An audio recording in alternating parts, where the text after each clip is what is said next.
देखिए 15 जनवरी 2023 को नेपाल में येती एयरलाइन का विमान क्रैश कर गया। अब उस समय हमको कुछ ज़्यादा बताने के लिए था नहीं, क्योंकि वो विमान क्यों क्रैश किया अब वो उसका कोई डिटेल था नहीं यहाँ पे।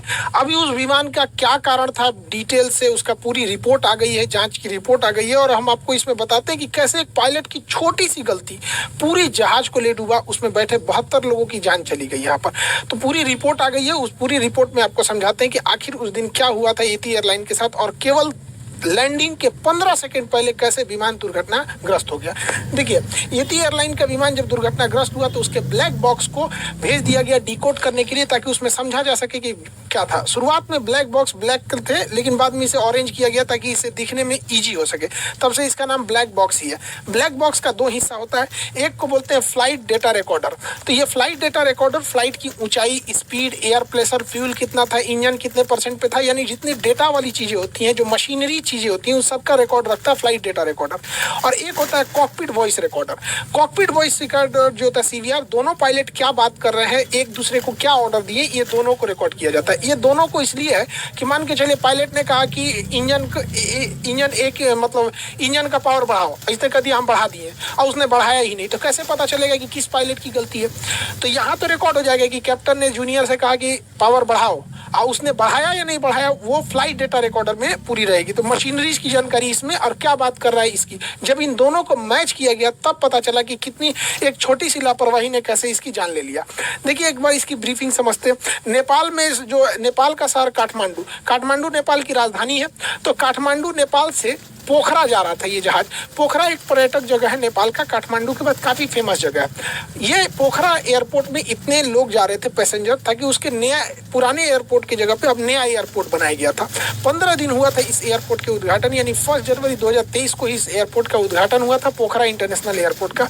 15 जनवरी को ये घटना हो गई। काठमांडू से पोखरा जा रहा यह विमान महज 146 किलोमीटर की दूरी जाना था, जिसे लगभग 35 मिनट में वो ट्रेवल कर लेता।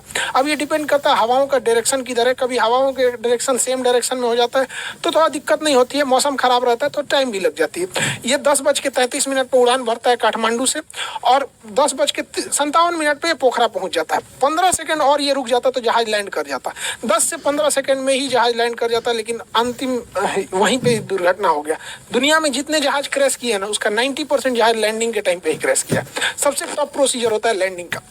उस जहाज में 68 पैसेंजर थे, 4 क्रू मेंबर थे, यानी लगभग 72 लोग थे। इसमें 5 भारतीय भी थे, 72 में ही 5 थे। इसमें से किसी को नहीं बचाया जा सका, और येती एयरलाइन का फ्लाइट 691 क्रैश कर गया। अब इसको डिटेल से समझते हैं कि क्रैश कैसे किया गया। तो देखिए किसी भी जहाज में 2 पायलट होते हैं। सीनियर को कहते हैं कैप्टन, जूनियर को कहते हैं फर्स्ट ऑफिसर। कैप्टन के लिए CAPT लिखा रहता है कैप्टन के लिए, और इस फर्स्ट ऑफिसर के लिए F.O लिखता है। यहाँ पे ये फर्स्ट ऑफिसर होगा। कैप्टन में 4 स्ट्रिप्स होते हैं हाथ पे, और फर्स्ट ऑफिसर के 3 होते हैं। यहाँ पे कंधे पे भी कैप्टन के 4 स्ट्रिप्स लगे होते हैं, और फर्स्ट ऑफिसर के 3 होते हैं। समझ आ गया कि नहीं आ गया? तो ये कैप्टन का फर्क होता है। यहाँ पे कैप्टन जो होता है लेफ्ट साइड में बैठता है, और फर्स्ट ऑफिसर राइट साइड में बैठता है जहाज में। यहाँ पे इस जहाज को उड़ा रहे थे कैप्टन कमल उड़ा रहे थे, और फर्स्ट ऑफिसर जो थी वो अंजू थी। ये इनका बतौर फर्स्ट ऑफिसर इनकी लास्ट फ्लाइट थी। अगर ये जहाज लैंड कर जाता तो इनका प्रमोशन देके ये भी कैप्टन बन जाती, और 3 की जगह 4 स्टिप लग जाते। लेकिन इनका दुर्भाग्य था जो इनकी लैंडिंग नहीं हो पाई। इनके पति की भी येती एयरलाइंस में 2006 में विमान दुर्घटना में मृत्यु हो गई थी। तो काफी दुखद रहा इनके साथ, ये विमान में जो भी बैठे थे। अब इन दोनों पायलट के सूझबूझ से ही जहाज को पूरी तरह से उड़ाया जाता है, क्योंकि जहाज में इतने इंस्ट्रूमेंट होते हैं कि सामने भी देखना है, इंस्ट्रूमेंट्स को भी देखना है, प्रोसीजर भी फॉलो करना है, तो एक आदमी से नहीं हो पाता है। इसलिए उसमें 2 पायलट होते हैं, एक कमांड देता है, दूसरा उसको फॉलो कर देता है। तो यही हो रहा था यहाँ पे। चेक प्रोसीजर बहुत जरूरी होता है, चेक लिस्ट फॉलो करना होता है। जब जहाज लैंडिंग के लिए आती है तो कैप्टन जो होता है वो सीधे लाइन अप कर लेता है, और फर्स्ट ऑफिसर को वो अपना ऑर्डर करते रहता है कि इंजन पावर को घटाना है। तो इसका एक विमान में चेकलिस्ट प्रोसीजर है। जैसे गियर डाउन करना है, लैंडिंग गियर यानी चक्के को नीचे करना है, तो यहाँ लैंडिंग गियर का नोब होता है, उसको नीचे कर देते हैं, और तब जैसे चक्का नीचे हो जाएगा तो 3 लाइट जल जाएंगे, क्योंकि 2 चक्के पीछे होते हैं और एक नोज लैंडिंग गियर आगे होता है, तीनों लाइट जल जाएंगे। तो कैप्टन बोलेगा लैंडिंग गियर डाउन, तो फर्स्ट ऑफिसर क्या करेगा, लैंडिंग गियर को डाउन करेगा, और जब जैसे डाउन हो जाएगा तो बोलेगा चेक, मतलब हमने कर दिया। तो लैंडिंग गियर डाउन, उसने लैंडिंग गियर डाउन, फिर बोलेगा चेक। ये रूल है, कोई भी काम जब हो जाए तो उसके बाद उन्हें बोलना है चेक। और जब एटीसी से बात करते हैं, एयर ट्रैफिक कंट्रोलर से, तो हाँ बोलना है तो हाँ नहीं बोलते, रोजर बोलते हैं, या कॉपी। जैसे बोलना है कि राइट टर्न, तो कहेगा रोजर, मतलब समझ गए कि राइट मुड़ना है, या कॉपी। तो ये कोड है, क्योंकि ना जहाजों में ना जो बात होती है रेडियो फ्रिक्वेंसी में काफ़ी हल्ला होता है उसमें, तो उस वजह से ना ऐसी भाषा का प्रयोग किया जाता है जो मैच ना करे आम बोलचाल की भाषा में। जैसे इमरजेंसी में मेडे मेडे मेडे, तो ये आम भाषा में ही नहीं है, कितना भी घड़घड़ाहट हो जाएगा ये आवाज़ अलग लगने लगेगी, इसलिए थोड़ी सी रेडियो की भाषा ऐसी रखी जाती है। रोजर मतलब हाँ ठीक है, कॉपी का मतलब भी ठीक है, नेगेटिव मतलब नहीं हमको नहीं पता। उसी तरह चेक मतलब हाँ जो तुमने बोला हमने कर दिया उसको। तो उसने बोला landing gear, altitude 500 feet, captain ने बोला कि इसके कम करो, जहाज की एल्टीट्यूड को, ऊंचाई को 500 फीट करो। तो उसने 500 फीट भर दिया, उसके बोल दिया चेक, मतलब हमने कर दिया। दूसरा इंजन पावर 25%, जब जहाज लैंड करती है तो आइडियल पे करके 25% की इंजन पावर पे उसे लैंड कराया जाता है, तो ज़्यादा थ्रस्ट की जरूरत नहीं है। तो इंजन जब 25% पे हो गया तो फर्स्ट ऑफिसर ने बोला चेक, मतलब हो गया। यही गलती हुई चौथे यहाँ प्रोसीजर में, चौथे में क्या दिक्कत हुआ, कैप्टन ने बोला फ्लैप 30 डिग्री, फ्लैप्स होता है विंग्स का निचला भाग, अभी आगे समझाएंगे, वीडियो में भी दिखाएंगे, उसको 30 डिग्री पे घुमा दो। इसने बोला चेक, मतलब हमने घुमा दिया। लेकिन जब कॉकपिट वॉइस रिकॉर्डर और फ्लाइट डेटा रिकॉर्डर यानी ब्लैक बॉक्स में पता चला, तो पता चला कि बोला गया कि फ्लैप 30 डिग्री करना है, और को पायलट ने भी कह दिया है कि चेक, लेकिन उसने 30 डिग्री किया नहीं था। अब यहाँ पकड़ा गए से इन्वेस्टिगेटर्स कि भैया उसने बोल रहा है कि फ्लैप 30 डिग्री, फर्स्ट ऑफिसर बोल रहा है चेक, मतलब हमने कर दिया। अब फ्लाइट डेटा रिकॉर्डर कह रहा है कि नहीं नहीं नहीं, एक्सीडेंट के बाद भी, दुर्घटना के बाद भी फ्लैप 15 डिग्री पे था। तब सब छाती पीट रहा है, सूरत नहीं। जब फ्लैपवा 15 डिग्री पे था तो कौन बटन या दाब की इधरिया से बोल दिया कि चेक, मतलब ये दूसरा कोनो बटन दाब दिया है। इतना तो कंफर्म था। अब जांच के बाद पता चलती है, देखते हैं कैसे होता है, आगे समझिए। यहाँ पे देखिए, जैसे ये पोखरा एयरपोर्ट पे पहुंचे तो एटीसी एयर ट्रैफिक कंट्रोलर ने कहा कि आप रनवे 30 पे लैंड कर दीजिए। अभी हम रनवे का भी एंगल बता देते हैं, 30 पे उतर जाइए। तो इन्होंने कहा कि हम रनवे 30 पे नहीं आ पाएंगे, हम घुमा के आते हैं रनवे 12 पर, रनवे 12 पर उतरेंगे। तो एटीसी ने कहा ठीक है, आप एयरपोर्ट का एक चक्कर लगाइए, इस साइड से उतरिए, और यहीं पे विमान दुर्घटना हो गया। एकदम सामने रनवे पे दिखाई दे रहा था रनवे पे, और वहीं दुर्घटना हो गया। किसी भी जहाज में फ्लैप क्या होता है, विंग्स का ये निचला हिस्सा जो दिख रहा है ये होता है फ्लैप, ये अंदर घुस जाता है। देखिए रहता ये बराबर है, लेकिन ये बाहर निकल सकता है, ये बाहर निकल सकता है, इस पाइलॉन पे बाहर निकल सकता है। थोड़ा सा निकलता है तो कहते हैं 15 डिग्री निकला है, और निकल गया तो कहते हैं 30 डिग्री निकला है। ये जितना ज्यादा निकलेगा हवाओं को उतना रोकेगा, फड़फड़ फड़फड़ करेगी जहाज, फड़फड़ फड़फड़। इसलिए जब ये लैंडिंग के टाइम उतरता है, जब रोकने के टाइम पे होता है, तभी इसको नीचे किया जाता है। फुल स्पीड में इसको नीचे करेंगे, जहाज ऐसे डिसबैलेंस हो जाएगा। तो इससे हम लोग नॉर्मल 0 डिग्री पे रखते हैं। इसको यहाँ पर मेंटेन करने के लिए फ्लैप लीवर होता है जहाज में, जिससे ये कंट्रोल किया जाता है। यही पूरे गड़बड़ का कारण है जहाज को गिरने में। समझिए कैसे, इसको वीडियो से समझते हैं हम लोग। यहाँ समझिए, ये फ्लाइट है, ये रडार है, यही रडार पूरी तरह से उसको जांच करता है जहाज कहाँ गया। यहाँ पर फ्लाइट जैसे ये टेक ऑफ करती है तो फ्लैप थोड़ा सा नीचे रहता है। देखिए फ्लाइट में आप फिजिक्स में पढ़े होंगे, जहाज की परछाई क्यों नहीं बनती है, विवर्तन के कारण परछाई नहीं बनती है। ये फ्लाइट उड़ गई, यहाँ नीचे आपको VOR दिखेगा जो जहाजों को दाहिने बाएं बताता है, ये है VOR। यही बताता है कि वे पॉइंट किधर है, बहुत जरूरी वो चीज होता है। ये नीचे दूसरी जहाजें हैं, सब पूरी एयरपोर्ट का व्यू है। देखिए जब जहाजें उड़ती हैं तो फ्लैप को हल्का सा नीचे रखा जाता है, लेकिन वापस फ्लैप को खींच लेता है। देखिए जहाज को पायलट जो है ना, इसको खींच रहा है, इसको वापस खींच के बराबर कर दिया, ताकि हवाओं का ड्रैग कम से कम लगे, हवाओं का झटका कम से कम लगे। देखिए एकदम 0 डिग्री पे एकदम बराबर कर दिया है फ्लैप को, लेकिन उतरने के टाइम इसको कम करेगा। आप गौर से देखिएगा, पूरा फ्लैप बराबर है एकदम।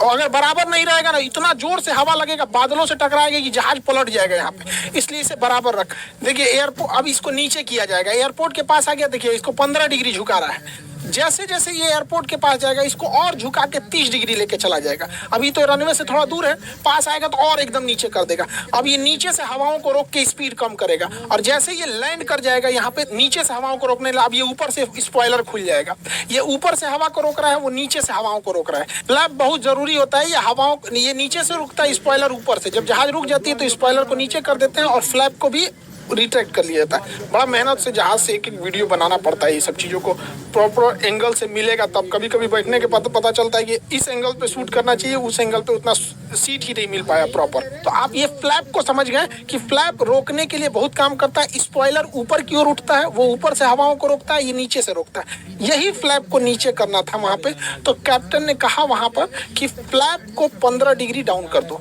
ये फ्लैप है, यहाँ पर फ्लैप को 15 से 30 करना था। 15 डिग्री के बजाय इसको और घटा के 30 करना था। तो कैप्टन ने कहा कि फ्लैप 30 डिग्री। तो कैप्टन ने कहा चेक, मतलब 30 कर दिए, लेकिन उन्होंने नहीं किया। उसको कैप करना चाहिए फ्लैप को नीचे, उसने कर दिया कंडीशन लेवर को नीचे।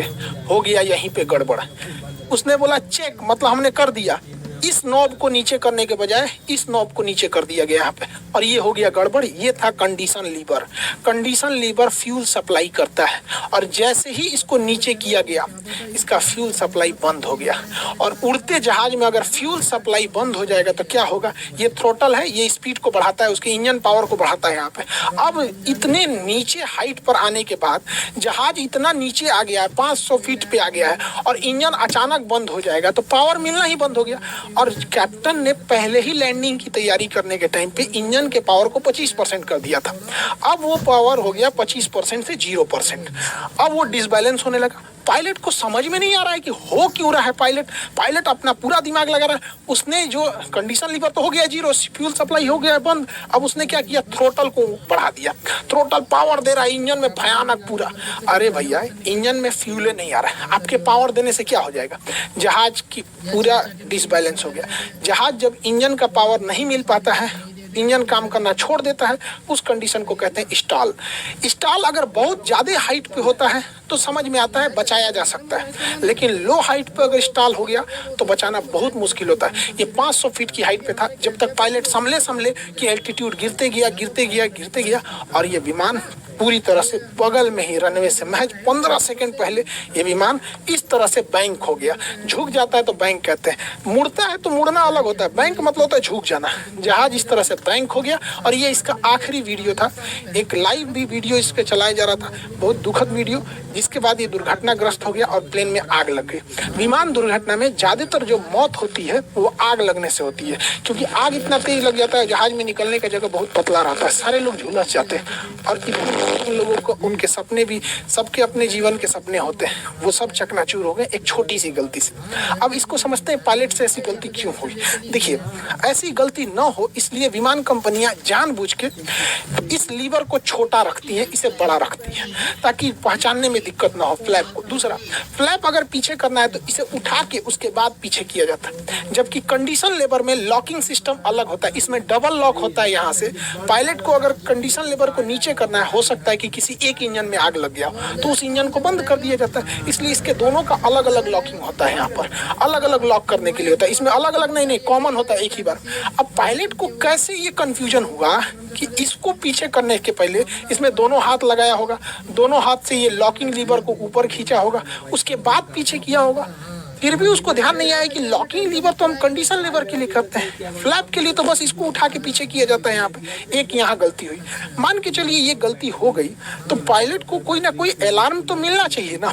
अलार्म आखिर ये कहीं ना कहीं इंडिकेट तो होना चाहिए फ्यूल सप्लाई बंद हो चुकी है। तो यहाँ गड़बड़ी हो गया। ये डिस्प्ले इतना ज्यादा होता है और इसमें फ्यूल सबसे छोटा दिखाया जाता है। ये इतने डिस्प्ले में एक होता है प्राइमरी फ्लाइट डिस्प्ले, ये होता है इसमें जहाज की एल्टीट्यूड कितनी है, उसका वर्टिकल स्पीड कितना है, स्पीड कितनी है, विंड डायरेक्शन कितना है, ये सब चीजें, बाहर का टेम्परेचर क्या है, ये सब इसमें दिखाता है। ये दो होता है, कैप्टन के लिए भी होता है, फ्लाइट ऑफिसर के लिए, उसे प्राइमरी फ्लाइट डिस्प्ले कहते हैं। तो ये पीएफडी डिस्प्ले होता है। इसके बगल में नेविगेशन डिस्प्ले होता है। इसमें जहाज दोनों साइड में होता है, नेविगेशन डिस्प्ले दोनों साइड में। इसमें जहाज किस डायरेक्शन में जा रहा है, उस कितना एंगल पे उड़ रहा है, और आगे बादल है या नहीं, मौसम खराब है कि नहीं, ये नेविगेशन डिस्प्ले पे दिखाता है। वे पॉइंट कहाँ से दाहिने और बाएं मुड़ना है। अब इसके बीचों बीच में एक डिस्प्ले होता है जिसे कहते हैं engine status display. Engine status, इसी में फ्यूल दिखाता है। अब बताइए, इतना छोटा है इंजन स्टेटस, इसको हम बड़ा करके यहाँ जूम करते हैं। देखिए इतना बड़ा स्क्रीन है, इसमें दिखा रहा है कि जहाज का इंजन एक नंबर इंजन 21% पे है, दूसरा भी 21% पे है। इंजन का जो धुआं निकल रहा है उसकी जो वो है आपका टेम्परेचर, उसका 459, इसका 461 डिग्री। ये टेम्परेचर दिखा रहा है। फ्यूल कहाँ दिखाता है? तो यहाँ दिखाता है कि इसमें 1453 लीटर फ्यूल है। इतना छोटे एरिया में दिखा रहा है। अब तो हम यहाँ बड़ा करके दिखा रहे हैं ना। आप सोचिए नेविगेशन डिस्प्ले में यहीं पे दिखाता है ये रहा फ्यूल। अब पायलट को उतना ध्यान नहीं जाता है यहाँ पर, इतना छोटा सा ये navigation display, engine status display.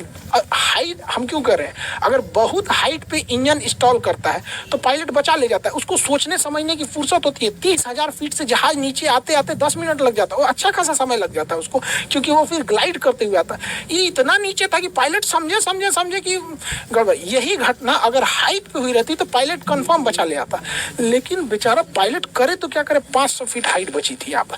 तो यहाँ पर कट हो गया, ये शो कर रहा था। दूसरा, अलार्म जब बजने लगता है ना तो T T T T T करके 4-5 को बजने लगता है, तो समय भी तो मिलना चाहिए। और पायलट के ऊपर प्रेशर, ये उस दिन की तीसरी फ्लाइट थी। सोचिए सुबह 10:30 बजे तक तीसरी फ्लाइट में बैठा दिया गया पायलट के ऊपर। कितना प्रेशर दिया जा रहा है एयरलाइन कंपनी के ऊपर पायलट के। कोई नहीं जानता पायलट के ऊपर कितना प्रेशर है। दुर्घटना हुआ, सीधा ब्लेम डाल दो पायलट के ऊपर। पायलट से गलती हुई, लेकिन उसका स्ट्रेस कितना है। सुबह से ये तीसरी फ्लाइट थी पायलट के ऊपर। जहाज को लैंड कराना सबसे क्रूशियल चीज होता है। अप्रोच चार्ट मिला होता है, इसमें 5 सेक्शन होते हैं। ये आपका लेआउट होता है एयरपोर्ट का, कि एयरपोर्ट लेआउट कहाँ है। ये निचला हिस्सा होता है, ये इसमें मिनिमम्स लिखे होते हैं कि मिनिमम एल्टीट्यूड कितनी होनी चाहिए, डिसीजन हाइट कितना है कि 650 फीट की ऊंचाई पे आपको डिसीजन ले लेना है कि उतारना है कि नहीं है। रनवे विजिबिलिटी 1.5 किलोमीटर है। ये मिनिमम्स बताता है कि कम से कम इतनी चीजें होनी चाहिए। इसके ऊपर आपको ये वाला जो होता है, ये एरिया प्रोफाइल बताता है कि इसमें इसी हिसाब से जहाज को लाना होता है। ना ज्यादा हाइट होना चाहिए, ज्यादा हाइट हो जाएगा तो रनवे के ऊपर गिर जाएगा, हाइट इससे कम हो गया तो पहले ही थुथुर कूच लेगा।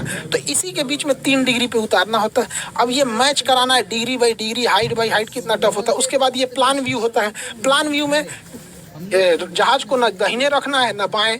दाहिने बाएं रखेंगे तो एने ओने उलट जाएगा। इसके अलावे अगर मिस अप्रोच हो गया, पता चला आते आते कोहरा हो गया, नहीं दिखा तो कहाँ भागेगा? ऐसा थोड़ी अरे कोहरा है भागो भागो, कहीं लेके घूम जाएगा, लड़ा देगा किसी और में। उसमें मिस अप्रोच का प्रॉपर पॉइंट होता है कि अगर मिस अप्रोच हो गए तो यहाँ प्रॉपर लिखा होता है कि आपको 2100 फीट तक क्लाइंब करना है, फिर टर्न लेफ्ट होना है, उसके बाद वहाँ होल्डिंग पैटर्न को फॉलो करना है, इन बाउंड आउट बाउंड। तो ये काफी लंबा चौड़ा होता है, इस वजह से उनके ऊपर स्ट्रेस बहुत हो जाता है। इसके अलावा नेपाल का एक बहुत पुराना इतिहास रहा है। नेपाल में बहुत सारे दुर्घटनाएं होते हैं, जिसका एक बड़ा कारण होता है नेपाल का पहाड़ी एरिया। पहाड़ी एरिया में मौसम अचानक चेंज हो जाते हैं। इसके अलावे नेपाल में बादल जो होता है, पहाड़ों के बीच, बादल के पीछे पहाड़ छुपे होते हैं। तो अमूमन पायलट को अगर बादल नहीं दिखा तो क्रॉस कर जाएगा और जाके पहाड़ में टकरा जाएगा। ऐसा ही एक बार पाकिस्तानी इंटरनेशनल एयरलाइन PIA के साथ हुई थी। काठमांडू के समय स्टेप डिसेंट के समय वो पहाड़ से टकरा गया था। तो नेपाल में ये बहुत बार होता है। हालांकि इससे बचने के लिए आगे रेडॉन एरिया में रडार लगाया गया होता है, वो इसको बता देता है। वो हम आगे नेक्स्ट वीडियो में हम जहाज का रडार कैसे काम करता है और ये किस तरह से पायलट को इन्फॉर्म करता है कि आगे बारिश हो रही है, मौसम खराब है, जहाज में टर्बुलेंस आएगा कि नहीं आएगा, पहाड़ तो नहीं है बादल के पीछे, कैसे पता चलता है, इसको नेक्स्ट वीडियो में हम आपको समझा देंगे आगे की क्लास में।